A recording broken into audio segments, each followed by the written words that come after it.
Où sommes-nous? Sous quelle latitude se trouve ce paysage de rêve? Est-ce l'Estérel ou les calanques de Piana en Corse?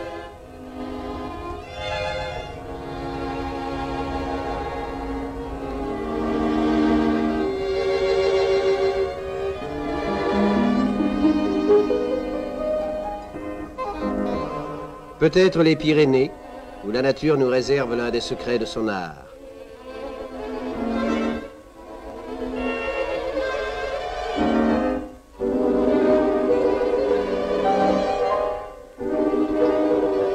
Dessins, mais ils sont en Afrique du Nord, en Kabylie.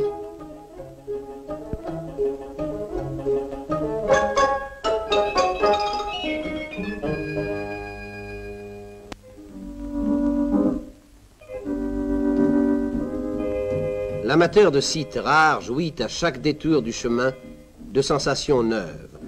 Les unes douces, apaisantes, souriantes, les autres violentes, soudaines, hautes en couleurs.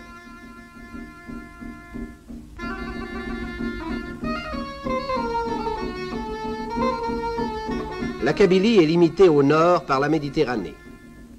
Au sud, par cette puissante chaîne de montagnes, la Djourdjoura, qui lance vers le ciel ses cimes dont certaines atteignent plus de 2300 mètres d'altitude.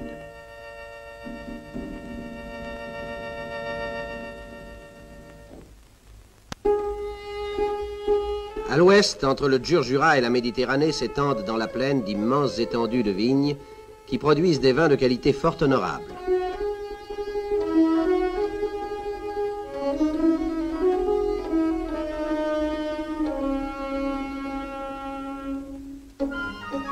Sur les pentes à l'est, la forêt de Yakouren, coupée par la route Alger-Bougie, apporte l'ombre de ces chênes lièges dont l'exploitation est une des principales richesses de la contrée.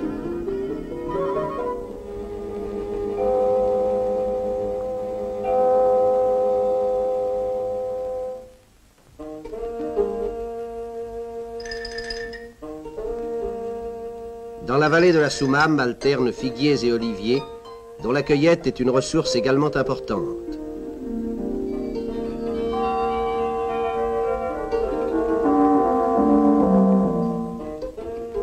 L'huile d'olive est traitée en Kabylie par des huileries modernes qui ont remplacé les antiques pressoirs.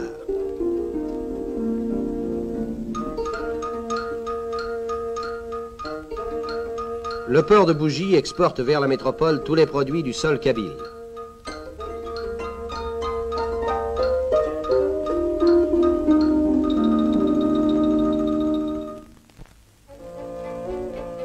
Les Kabyles sont peu tributaires de la civilisation occidentale. Comme leur père, ils parcourent la montagne et franchissent des pistes habilement tracées, suivis de leurs inséparables compagnons aux longues oreilles.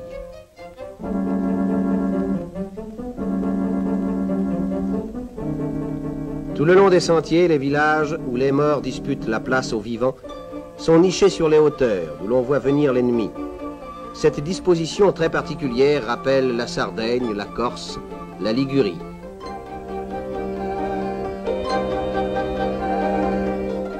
Voici la tribu des Beni Yeni, dont les villages sont disséminés en chapelets sur les crêtes environnantes. Dans ce décor magnifique, rien ne paraît à l'échelle de l'homme. La montagne formidable écrase ce pays de toute sa hauteur, et les maisons coiffées de tuiles rouges semblent minuscules. En voyant ces ruelles, on se croit revenu à des temps bien reculés. La politesse kabyle veut que l'on traverse les villages à pied. Un cavalier pourrait indiscutablement jeter les yeux par-dessus les murs des cours.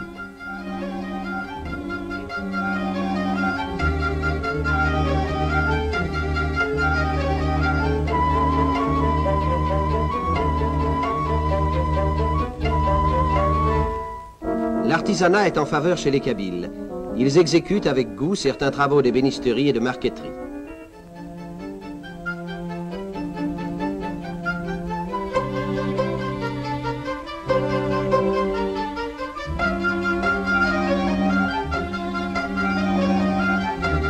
La femme a souvent une prédilection pour le travail de la poterie. L'habileté des femmes kabyles dans la fabrication des objets en raffia est incomparable.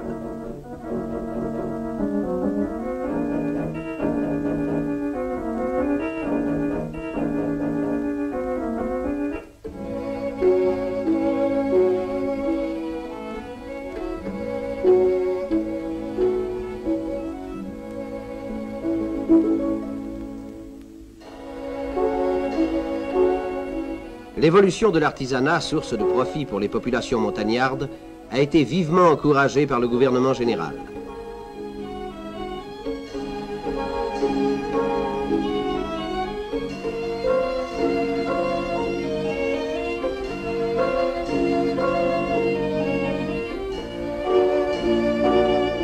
Qui n'a vu sur nos parisiennes ces bijoux en argent d'origine kabyle?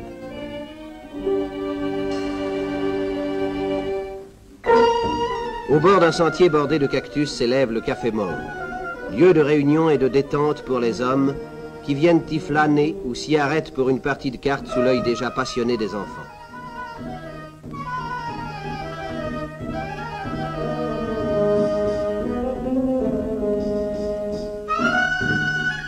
Le caïd du Douar, venu visiter ses administrés, est accueilli avec confiance et respect.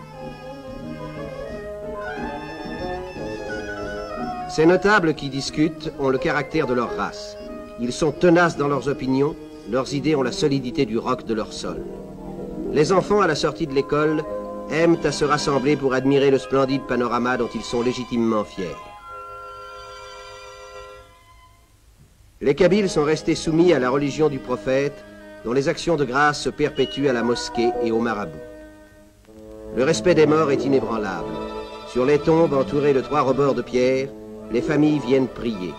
Ces rudes montagnards n'ont voulu comme parure à leur cimetière que la majesté des cimes du Djurdjura.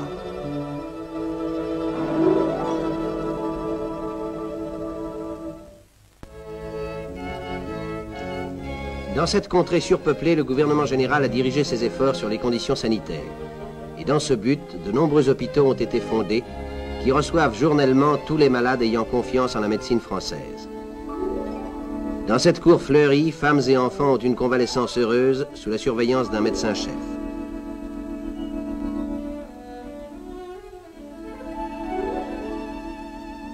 Grâce au dépistage des assistantes sociales, la mortalité infantile est en régression.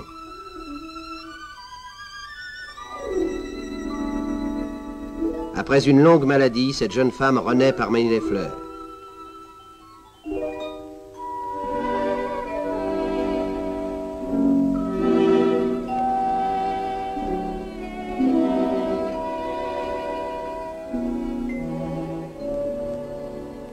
Dans cette région, l'eau, source de vie, coule dans les vallées. Les femmes en groupe, portant leurs cruches pointues, s'y rendent encore, endurant la fatigue de plusieurs heures de marche. Depuis quelques années, la Kabylie tire des monts du Djurdjura la force hydraulique amenée par des conduites forcées aux puissantes installations électriques, dont l'énergie est dirigée vers les grands centres de la région.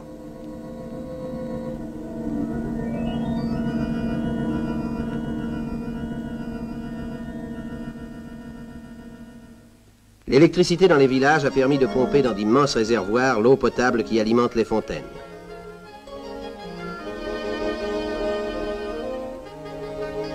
Pour éviter le glissement des terres par ruissellement, de petites plates-bandes appelées banquettes ont été aménagées sur les pentes. Le paysan a compris l'intérêt de ce système qui élargit ses terrains productifs. Des cours d'arboriculture sont suivis avec intérêt par des élèves kabyles. Une école de formation professionnelle accélérée donne une main-d'œuvre de maçons habiles très recherchée. Ces maisons et immeubles administratifs modernes ont été faits par eux dans un temps record.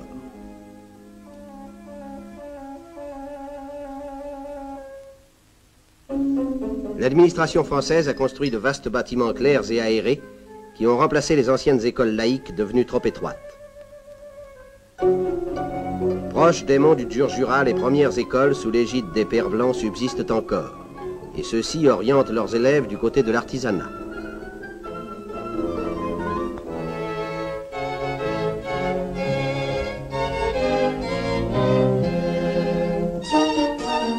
Les secrets de l'art ménager sont enseignés aux fillettes kabyles par les sœurs blanches dans des ouvroirs modèles.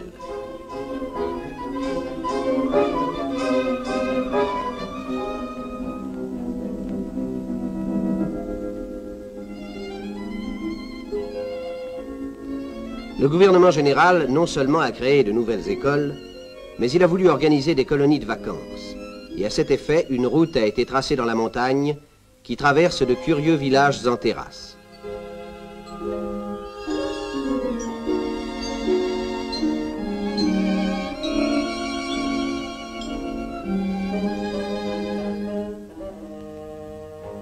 près de la colonie de Talaguilef, à 1800 mètres d'altitude. Quel agréable et frais nid de verdure avec ses sources que l'on entend murmurer. Dans les environs, pour les enfants, les excursions sont faciles et variées. Des cèdres majestueux, géants qui ploient sous le nombre des années, voisinent avec des chênes d'essences diverses, sous lesquels les indigènes préparent le méchoui, qui sera dégusté en plein air par les enfants sous la surveillance des instituteurs. L'air sain de la montagne et les promenades stimulent l'appétit.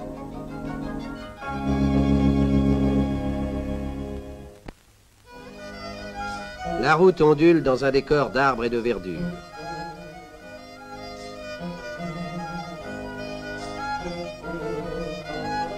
Sur ces voies ultramodernes étudiées pour la circulation automobile, les attelages kabyles se rencontrent encore, et les femmes vêtues de soieries éclatantes se promènent comme dans l'Antiquité. Des ponts nouvellement construits complètent les travaux routiers accomplis autrefois. Exemple, cette route de 20 km de côte, tracée en 18 jours, comme en témoigne ce monument commémoratif élevé en 1857.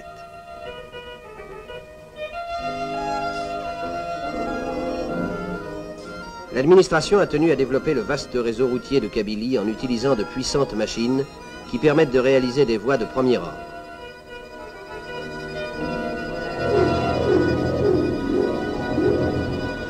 Au pied de cette chaîne, un curieux contraste.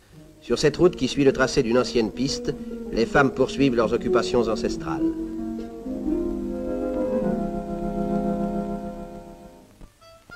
C'est jour de marcher dans la vallée.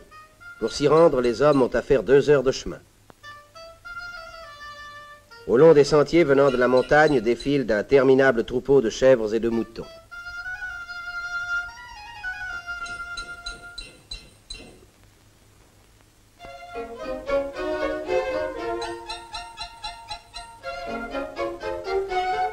Le marché, une foule compacte qui se déplace sans bruit, mais à la manière bourdonnante d'une ruche, dans un laisser-aller que l'absence de femmes autorise.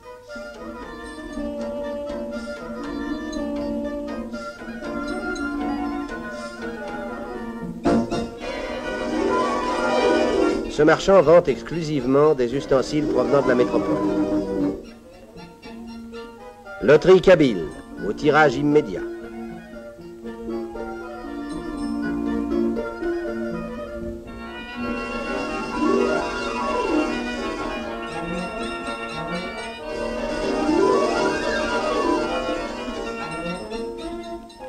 Ces innocentes bêtes sont vouées au couteau du boucher. Leur chair se retrouvera tout à l'heure sur la table sous la forme du méchoui traditionnel et parmi les plats de couscous aux préparations diverses. Génération après génération, les transports par âne, transports lents mais sûrs, ont été utilisés et demeurent typiquement kabyles. À l'issue du marché, caïd de douar ou président de municipalité organise des réunions appelées djemma qui consistent à débattre des questions d'ordre économique. Les mœurs kabyles sont depuis longtemps démocratiques.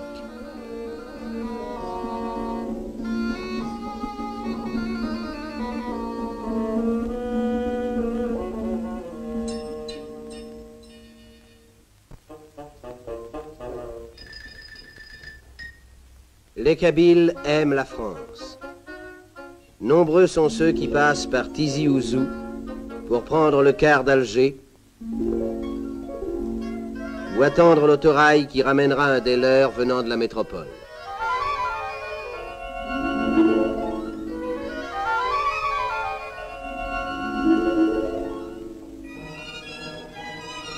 Comme la cigogne, le Kabyle aime à s'expatrier. Mais toujours il revient, fidèle, à sa Kabylie, un des pays les plus étranges et les plus pittoresques du monde.